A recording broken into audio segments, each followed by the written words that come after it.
Writing is on the wall. JNU की दीवारों ने कह दिया है, ब्राह्मणों भारत छोड़ो। अब दो ही रास्ते हैं, या तो इसे कुछ सरफिरों की हरकत मान के नजरअंदाज कर दें, जैसे बरसों तक हमने कश्मीर में किया, या फिर आवाज उठाएं। नजरअंदाज कर दिया तो दिल्ली को कश्मीर बनते ज्यादा दिन नहीं लगेंगे, और आवाज उठाई तो इंटेलेक्चुअल्स कहेंगे शुक्ला जी जातिवाद फैला रहे हैं।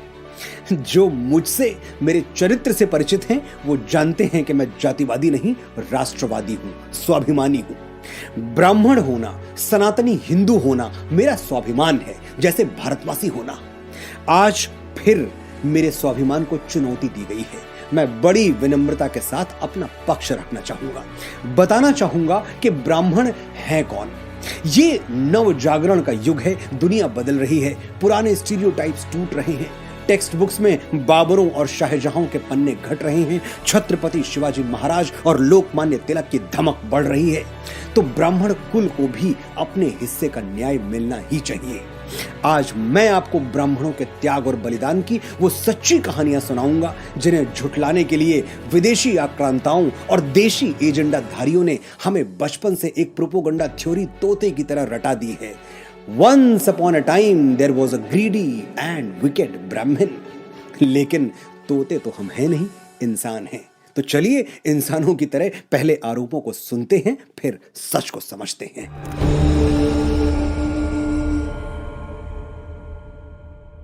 ब्राह्मण यानी वो लालची व्यक्ति जो फटे पुराने चिथड़े पहने हुए गांव की गलियों में घूमता रहता है और कर्मकांड दक्षिणा के नाम पर लोगों से पैसे ऐंठता है। मुंशी प्रेमचंद के पंडित मोटेराम शास्त्री हों या बॉलीवुड के पंडित पुजारी, ये हमेशा दुष्ट, पाखंडी, निर्दयी, ढोंगी और लालची होते हैं। यही स्टीरियोटाइप है। इससे भी अगर हम एक कदम आगे जाएं तो बॉलीवुड में सुपर हिट विलन तो वही होगा जिसके गले के अंदर गालियां और बाहर रुद्राक्ष की माला हो। विलन तो मार्केट में वही चलेगा जो अपने काले कारनामों को छिपाने के लिए केसरिया तिलक लगाता हो। अब ये बाजार है, यहां जो बिकता है वही दिखता है, और जो दिखता है वही बिकता है। जब तक प्रोडक्ट बिक रहा है, उसके असली या नकली होने से क्या फर्क पड़ता है। ब्राह्मण अपने स्टीरियोटाइप घिनौने रूप में बिकते रहे और आप भोले भाले सीधे साधे लोग ये झूठ बार बार खरीदते रहे। ये बार बार कहा गया कि ब्राह्मणों का इतिहास लोभ और लालच से भरा हुआ है। तो चलिए पहले इतिहास की ही बात कर लेते हैं। द्वापर का पन्ना खोलते हैं। कौन सा ब्राह्मण कैरेक्टर तुरंत याद आता है? सुदामा। पिछले 5000 वर्षों में सुदामा गरीबी का चेहरा बने हुए हैं, वो भी तब जब उनके सबसे करीबी मित्र भगवान श्री कृष्ण द्वारिका जैसे वैभवशाली राज्य के राजा थे। सुदामा मुंह खोलते तो कृष्ण उन पर मणियों और मोतियों की वर्षा कर देते, लेकिन ब्राह्मण सदैव उसे स्वाभिमानी रहा है। सुदामा ने कृष्ण से कुछ मांगा ही नहीं, उनको मोती और मणि नहीं, सिर्फ भगवान के चरण चाहिए थे। मेरे हिये हरि के पद पंकज, 12,000 ले देख परीक्षा, औरन को धन चाहिए बावरी, ब्राह्मण को धन केवल भिक्षा। ब्राह्मण ने उतना ही धन इकट्ठा किया जितना भिक्षा में मिल गया, और ये भिक्षा भी वो ऐसे ही नहीं मांग लेता था। पहले ब्राह्मण परमपिता परमात्मा से आपकी सुख, समृद्धि और कल्याण की कामना करता था, फिर आपका मुट्ठी भर अनाज स्वीकार करता था।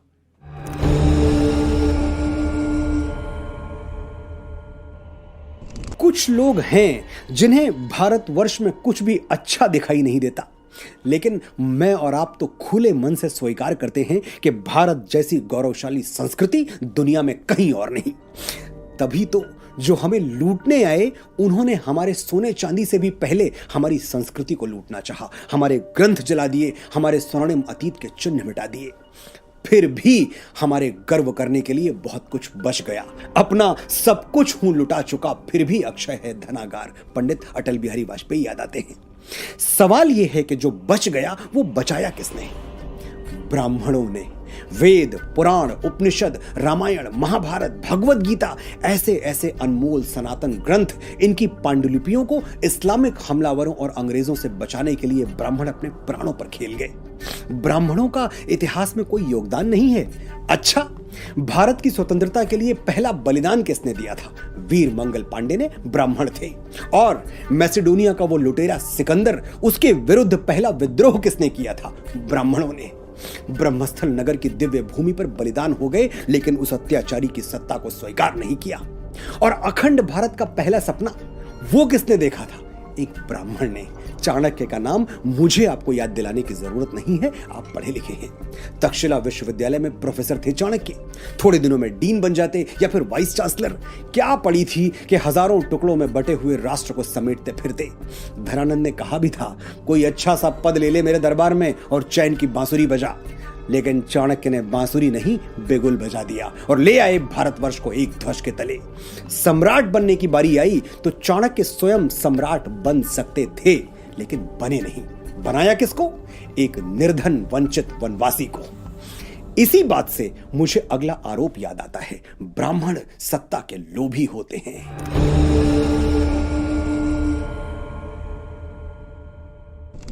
राजा दशरथ की मृत्यु के बाद भगवान श्री राम और लक्ष्मण दोनों वन में थे और भरत शत्रुघ्न ननिहाल में। अयोध्या का सारा कंट्रोल, उसकी सेना, राजकोष, सब कुछ महर्षि वशिष्ठ के हाथों में था। यह समझ लीजिए कि पावर ऑफ अटॉर्नी वशिष्ठ के पास थी। एक झटके में अयोध्या का राज्य हड़प सकते थे। जाइए पढ़ लीजिए रामायण के 300 से ज्यादा वर्जन्स जो अवेलेबल हैं। किसी एक में भी आपको ऐसा कोई प्रसंग नहीं मिलेगा जहां महर्षि वशिष्ठ ने खुद राजा बनने के लिए कोई जोड़ तोड़ किया हो, कोई षड्यंत्र किया हो। सच यह है कि ब्राह्मणों ने कभी सत्ता का लालच किया ही नहीं। हमारी प्राथमिकता सदैव महान सम्राट बनाने की रही है, स्वयं सम्राट बनने की नहीं। ये जो शब्द है ना, किंग मेकर, ये शायद हमारे लिए ही फ्रेम किया गया होगा। लेकिन फिर भी अगर मातृभूमि ने हमें राजत्व प्रदान किया, हमें राजा बनाया, तो हमने कभी उसके माथे पर कलंक नहीं लगने दिया। शुंग, कण्व, वाकाटक, पल्लव, कदंब और आंध्र सातवाहन वंश का इतिहास उठाकर देख लीजिए। महाराजा दाहिर से लेकर ब्राह्मण पेशवा बाजीराव बलाड़ की जीवनी पढ़ लीजिए। सिंहासन पर बैठे तो देश के लिए सर्वस्व दांव पर लगा दिया। एक और बात बड़ी गैर जिम्मेदारी से कही जाती है फूट डालने के लिए, कि ब्राह्मणों ने क्षत्रियों से, राजपूतों से हमेशा द्वेष रखा। मुझे फिर से पेशवा बाजीराव याद आते हैं। राजपूत राजा छत्रसाल का एक पत्र उन्हें भोजन करते समय मिला था। पत्र में लिखा था, जो गति ग्राह गजेंद्र की, सो गति भई है आज, बाजी जात बुंदेल की, बाजी राखो लाज। यानी जो दशा मगरमच्छ के मुंह में पैर फंसने पर बलशाली हाथी की होती है, वही दशा बुंदेलखंड की है। तुर्क फंगस खान ने बुंदेलखंड को घेर लिया है बाजीराव, अब बुंदेलखंड की बाजी तुम्हारे हाथ में है। पत्र पढ़ते ही बाजीराव भोजन छोड़कर उठ गए। किसी ने कहा, भोजन तो करते जाओ पेशवा। महान पेशवा बाजीराव बल्लाळ ने पलटकर जवाब दिया, आज मैं समय से राजा छत्रसाल की मदद करने नहीं पहुंचा तो इतिहास कहेगा एक क्षत्रिय राजपूत ने मदद मांगी और एक बेपरवाह ब्राह्मण भोजन करता रह गया। उन दिनों महाराष्ट्र से बुंदेलखंड पहुंचने में 10 दिन लगते थे, लेकिन प्राण जाय पर वचन न जाय। जिसका आदर्श हो, इतना लंबा समय वो रास्तों पे खर्च नहीं करता। पेशवा बाजीराव ने 500 घोड़ों के साथ ये यात्रा मात्र 48 घंटे में पूरी की, वो भी बिना रुके, बिना थके। परिणाम क्या हुआ?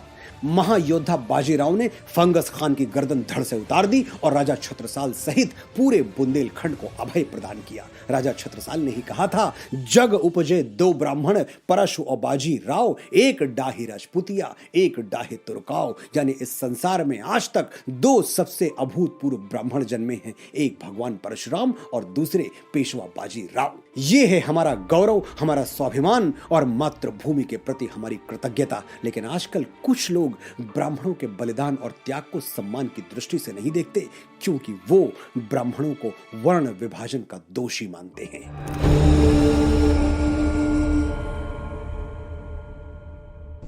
ब्राह्मणों ने समाज को जाति के नाम पर विभाजित कर दिया। ये आरोप भी पूरी तरह से गलत है, निराधार है। कैसे? मैं बताता हूं। वर्ण व्यवस्था का दोष मनुस्मृति को दिया जाता है। कहते हैं कि मनु महाराज ने ही समाज को बांट दिया और ब्राह्मणों को सबसे ऊंची जगह पर बैठा दिया। यह जानकर आप चौंक जाएंगे कि मनुस्मृति के रचनाकार मनु महाराज स्वयं ब्राह्मण नहीं थे, वो क्षत्रिय थे, राजा थे। भगवत गीता में श्री कृष्ण ने कहा है, चातुर्य वर्णम मया सृष्टम गुण कर्म विभाग शाह, यानी गुण और कर्म के आधार पर मेरी बनाई हुई ये सृष्टि 4 वर्णों में बटी हुई है। भगवान श्री कृष्ण के बारे में कुछ लोगों का मत है कि वो यदुवंशी क्षत्रिय थे, लेकिन जो प्रचलित मान्यता है उसके अनुसार वो एक गोपालक थे, यानी तीसरे वर्ण से संबंधित थे। जब वो राजा बने तो दूसरे वर्ण में चले गए।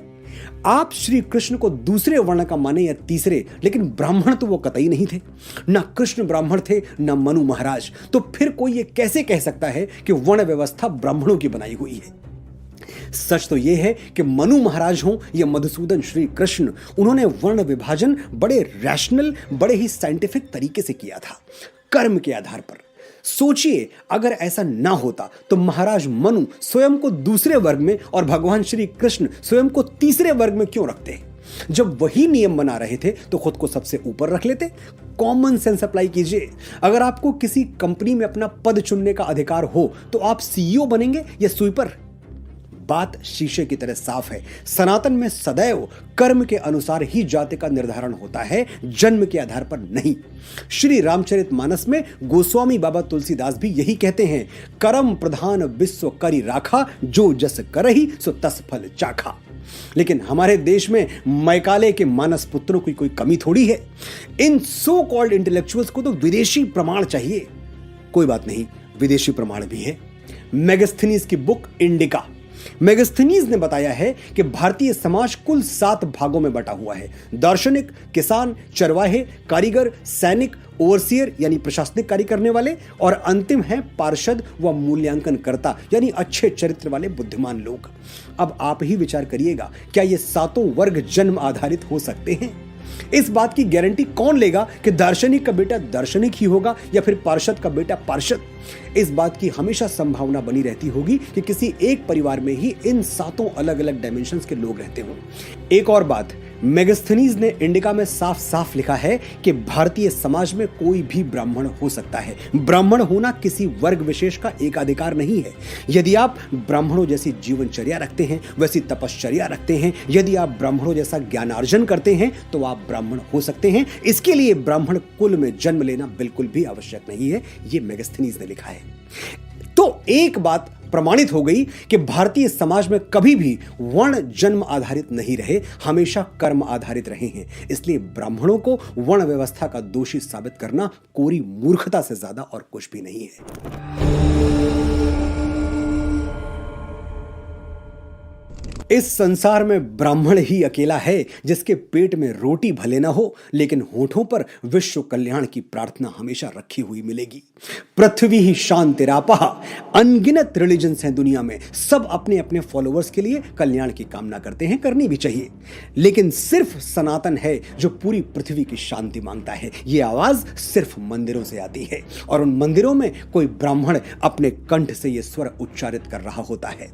और कौन है इस धरती पे जो रोज गाता है, सर्वे भवन्तु सुखिनः, सर्वे सन्तु निरामयाः, सर्वे भद्राणि पश्यन्तु, मां कश्चित् दुख भाग भवेत्। यानी सभी सुखी हों, सभी रोग मुक्त रहें, सभी का जीवन मंगलमय बने और कोई दुखी ना हो।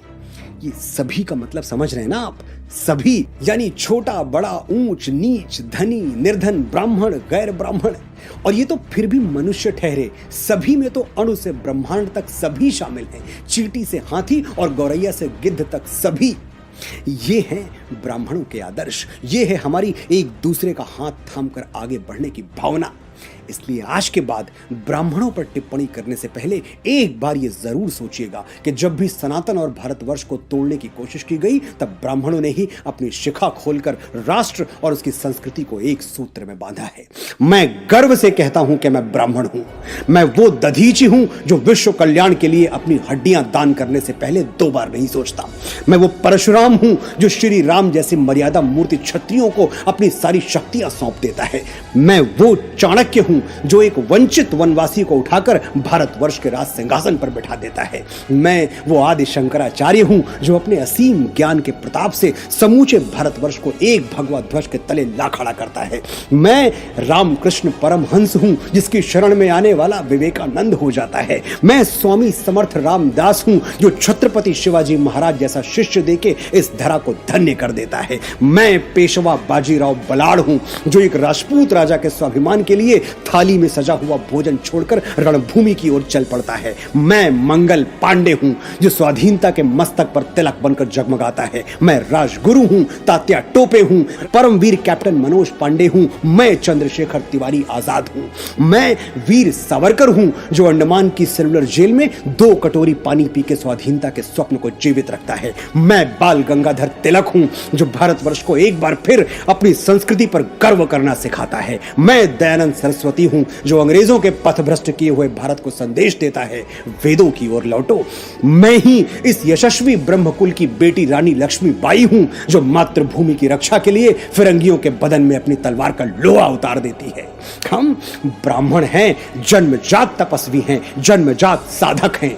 हम संगीत की साधना करते हैं तो तानसेन बन जाते हैं, स्वर साधना करते हैं तो लता मंगेशकर कहलाते हैं, और शब्द साधना करते हैं तो महाकवि कालिदास और गोस्वामी बाबा तुलसीदास के नाम से अमर हो जाते हैं। आर्यभट्ट, वराह मिहिर, श्रीनिवास रामानुजन, वेंकटरमन रामकृष्णन, हजारों लाखों यशस्वी ब्राह्मणों के नाम हमारे ब्रह्म पटल पर स्वर्णाक्षरों में अंकित हैं। मैं कितनी भी कोशिश कर लूं ये किस्सा रह जाएगा आधा। किस किस के मैं नाम गिनाऊं, सांसें कम हैं, लोग ज्यादा। ब्राह्मण भारतवर्ष का मस्तक है, ये मस्तक झुकना नहीं चाहिए। आपने बड़े धैर्य से सुना, बड़े ध्यान से सुना, आपका आभार।